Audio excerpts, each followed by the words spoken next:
बीसीसीबी ने लिखा था आईसीसी को, जहां पर उन्होंने कहा था कि जी हम नहीं आएंगे, आप इस पर डिसीजन दीजिए। वहां पर आज आपको बता दें, आज दिन में एक मीटिंग हुई है जहां पर ये वीडियो कॉल मीटिंग थी। बीसीबी के वहां से ऑफिस बियरर्स मौजूद थे, आईसीसी के ऑफिस बियरर मौजूद थे और वहां पर डिस्कशन हुआ इस मुद्दे पर। अब अक्सर आप जब टेबल पे बैठते हो एक प्रॉब्लम लेकर तो उसका सोल्यूशन लेकर ही उठते हो, लेकिन ऐसा नहीं हुआ। इस वीडियो कॉल जो ये मीटिंग रही,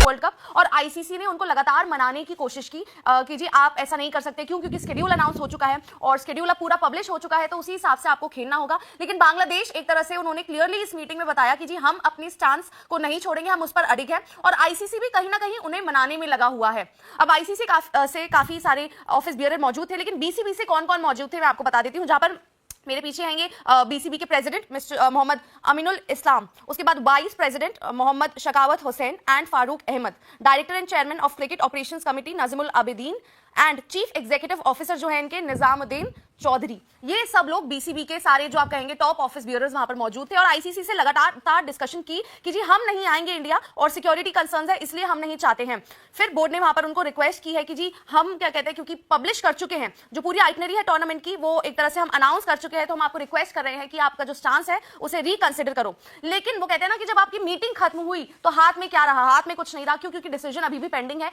डिस्कशंस अभी भी जारी हैं। जो एंड में एक तरह से आया है वो ये आया है कि देखिए BCB remains committed to safeguarding the wellbeing of its players, officials and staff, यानी कि बीसीबी अपने स्टांस पे टिका हुआ है और वहां पर बोथ पार्टीज अग्रीड दैट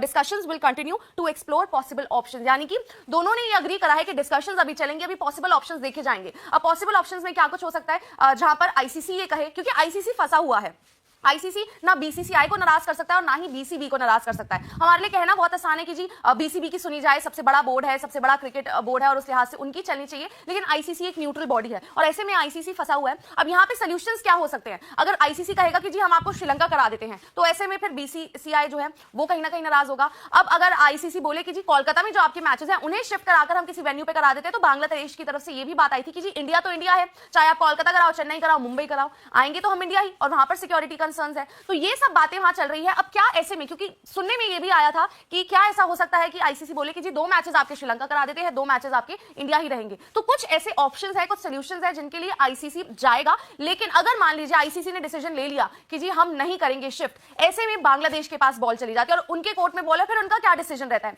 क्या बांग्लादेश कहेगा कि ठीक है जी आईसीसी टूर्नामेंट है, हम बॉयकॉट तो नहीं कर सकते, हम आ रहे हैं इंडिया खेलने, या फिर ऐसा, क्योंकि आप जानते हैं बांग्लादेश की गवर्नमेंट भी लगातार इन्वॉल्व है और बांग्लादेश की गवर्नमेंट, अब उनकी ईगो, उनकी प्राइड की बात है, तो वहां पर हो सकता है बांग्लादेश की गवर्नमेंट कहे कि जी ठीक है क्रिकेट हमारे लिए इतना इंपॉर्टेंट नहीं है, पॉलिटिक्स को हम देख रहे हैं, वहां पर इस टाइम पे लोगों का सेंटिमेंट क्या है, लोगों के सेंटिमेंट के हिसाब से हो सकता है गवर्नमेंट कहे कि जी हम कर रहे हैं आईसीसी का टूर्नामेंट बॉयकॉट। खैर उसके अलावा आप जानते हैं बांग्लादेश में जहां पर बोर्ड में आपसी सहमति नहीं है, शायद गवर्नमेंट और बोर्ड एक लाइन पर नहीं है, और वहां के जो फॉर्मर प्लेयर्स हैं वो जो बातें कर रहे हैं बोर्ड की तरफ से उस पर भी अजीब अजीब जवाब आ रहे हैं, तो काफी कुछ बांग्लादेश की तरफ से हो रहा है। आपको याद होगा कल काफी ऐसे बयान भी आए जहां पे आसिफ नजरुल है, उनके गवर्नमेंट के स्पोक्स पर्सन, जहां पे यूथ एंड स्पोर्ट्स मिनिस्टर वो वहां पर है, और उन्होंने काफी ऐसी बातें कही कि आईसीसी मान चुका है कि इंडिया अनसेफ है। बाद में उन्होंने यू टर्न भी लिया, उन्होंने इस बात पर भी बात की कि जी ठीक है वो बातें हमारी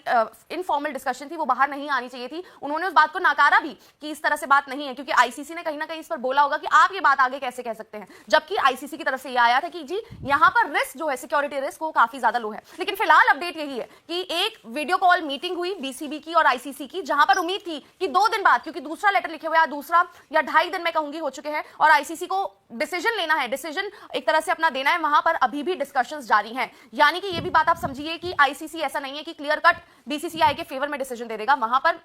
जरूर डिस्कशंस चल रही हैं, बीसीबी को भी मनाया जा रहा है, समझाया जा रहा है, और एक तरह से आप कहेंगे मिडिल ग्राउंड पर आकर डिसीजन लिया जाएगा जिससे ना बीसीसीआई नाराज हो ना ही बीसीबी। तो आईसीसी इस वक्त जो है ना वो फंसी हुई पोजीशन में है। लेकिन अपडेट यही थी कि एक मीटिंग हुई, वीडियो कॉल मीटिंग, जहां पर इस बारे में डिस्कशन हुई। आईसीसी अपने स्टांस पर खड़ा है, बीसीबी अपने स्टांस पर खड़ा है, यानी आईसीसी कह रहा है कि आप आइए प्लीज खेल लीजिए, बीसीबी कह रहा है जी हम नहीं आएंगे। और फिर जो खत्म हुई है डिस्कशन वो इस पर कि चलिए इस पर अभी डिस्कशन और करेंगे, देखेंगे कि क्या पॉसिबल सोल्यूशंस हो सकते हैं। तो फिलहाल यही पूरी अपडेट थी। आप इस लाइव चैट को लाइक करें, शेयर करें, कमेंट कर बताएं कि आपको क्या लगता है, क्या बांग्लादेश इंडिया खेलने आएगा या फिर श्रीलंका मैचेस होंगे या फिर बांग्लादेश करेगा बॉयकॉट। हमें आप कमेंट सेक्शन में बता सकते हैं। और सारी अपडेट्स के लिए, क्योंकि इस पर हर दिन, हर मिनट, हर घंटे एक तरह से नई अपडेट आ रही है, नई कुछ ना कुछ डेवलपमेंट होती जा रही है, तो वो सारी अपडेट जो है स्पोर्ट्स तक पर ही आपको मिलेगी। और हो सकता है कि आज शाम या कल वो दिन हो जब आईसीसी